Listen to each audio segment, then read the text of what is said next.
Comenzamos con lo que está ocurriendo en Venezuela. Confiar en una dictadura como esta es perder el tiempo y desgraciadamente otra vez. Los miserables, dirigidos por Nicolás Maduro, dan la nota contra cualquier intento de buscar democracia.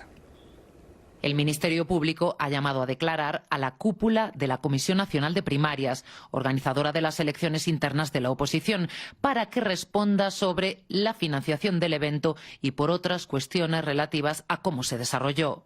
Según los encargados de este proceso, más de 2.300.000 venezolanos votaron dentro del país, a los que hay que sumar 130.000 que lo hicieron en urnas en el extranjero. Mientras continúa la investigación de la Fiscalía, el Tribunal Supremo de Justicia ha suspendido las primarias a todos sus efectos, incluida la proclamación de la candidata María Corina Machado como ganadora. El tribunal responde así a un recurso de presuntas irregularidades interpuesto por un diputado del núcleo de la oposición que reconoce el oficialismo. Según la sentencia, los organizadores deberán aportar pruebas de la convocatoria, el escrutinio y la proclamación de resultados.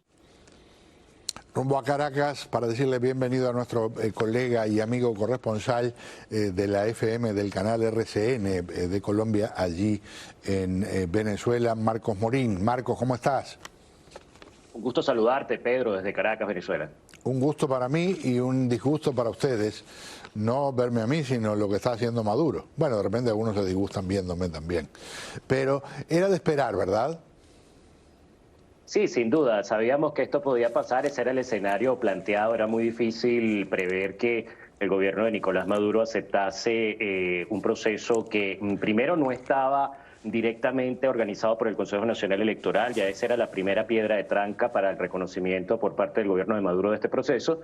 Y segundo, creo que sin duda lo que, pues, contra todo pronóstico pasó de la gran cantidad de votantes que hubo, la masiva participación en Caracas y en otras ciudades del país, que hace que sin duda el gobierno de Maduro se replantee este escenario de primarias, entendiendo que además hay una gran situación coyuntural que es lo que se negoció en Barbados con la oposición, y que dentro de esta negociación estaba sin duda alguna el respeto no solamente a este proceso de primarias, sino también lograr que los candidatos inhabilitados pudieran acceder a un proceso de elección interna para poder llegar a un proceso electoral el año que viene.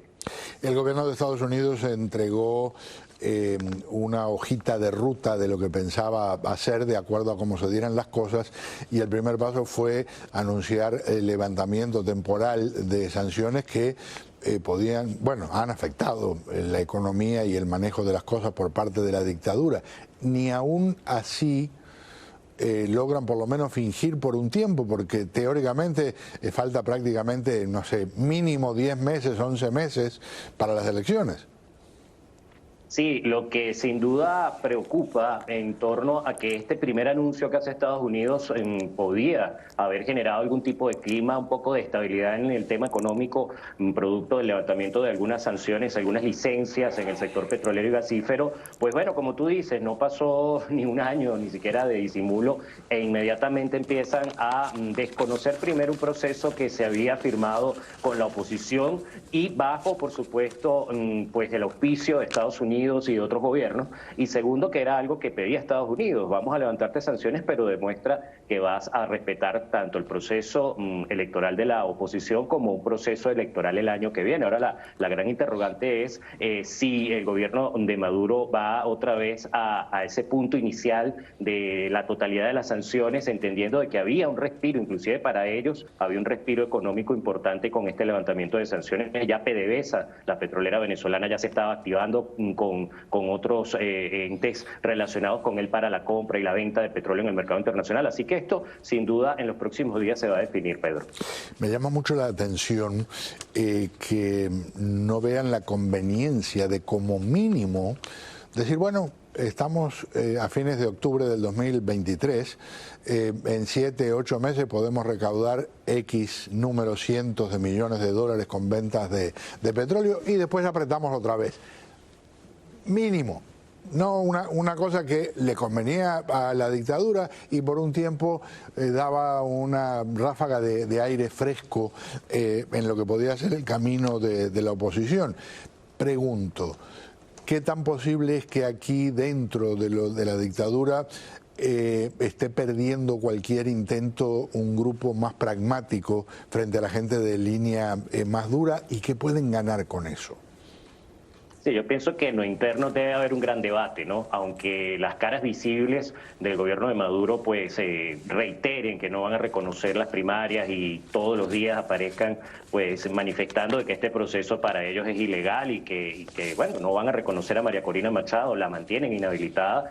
Yo pienso que hay un gran debate en lo interno, ¿no? Entre ese sector dogmático y ese sector quizás un poco más liberal, o más allá de liberal, quizás que estuviera dispuesto, ¿no?, a bajarle un poco el tono al discurso y aceptar lo que se negoció en Barbados, que la misma oposición lo ha dicho. La oposición nos presentaba pues que este proceso de primarias había sido de alguna forma concertado y aceptado, ¿no?, por el gobierno de Nicolás Maduro. Pero pudiera darse ese debate sin duda alguna en lo interno. Quizás está muy reciente, han pasado muy pocos días de las primarias, habrá que ver cómo se desenvuelve esto, entendiendo de que ahora Estados Unidos tiene la papa caliente, a ver si realmente Estados Unidos dice, hey, ahora no voy a levantar sanciones, sino que ahora volvemos al punto inicial y estamos en la misma situación.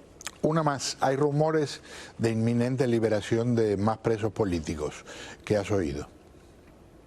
Sí, eso es algo que se ha estado cocinando y en la opinión pública ya han aparecido algunas informaciones en torno a una posible nueva ronda de liberaciones de presos políticos. También inclusive en las últimas horas se supo que una alta visita de un funcionario estadounidense a los servicios de inteligencia venezolanos, donde se supone, bueno, están detenidos algunos estadounidenses en Venezuela. Aparentemente hay por allí una información que está saliendo de que pudiera en los próximos días, quizás horas, alguna nueva liberación de presos. No sabemos los nombres, no tenemos idea de quiénes son, porque el gobierno de Maduro es el que decide a última hora quién saca y a quién no va a liberar. Pero sí está sonando bastante eso en las últimas horas, Pedro. Abrazo, Marcos, gracias. Un abrazo para ti, Pedro. Saludo a toda tu audiencia desde Caracas. Muchísimas gracias. Allí está Marcos Morín, nuestro colega corresponsal de la FM del canal RCN de Colombia en Venezuela. Política internacional, como en otros momentos es política nacional, como a veces es política estatal o local. Usted está viendo Mega, donde se decide la política. Vamos a la primera pausa de nuestro programa y al regresar la tragedia en la que se reportan muchas muertes de civiles en un bombardeo israelí que el gobierno de Israel reconoce, en el que se dice estaban tratando de matar, y posiblemente lo hayan logrado, a uno de los líderes del grupo terrorista Hamas.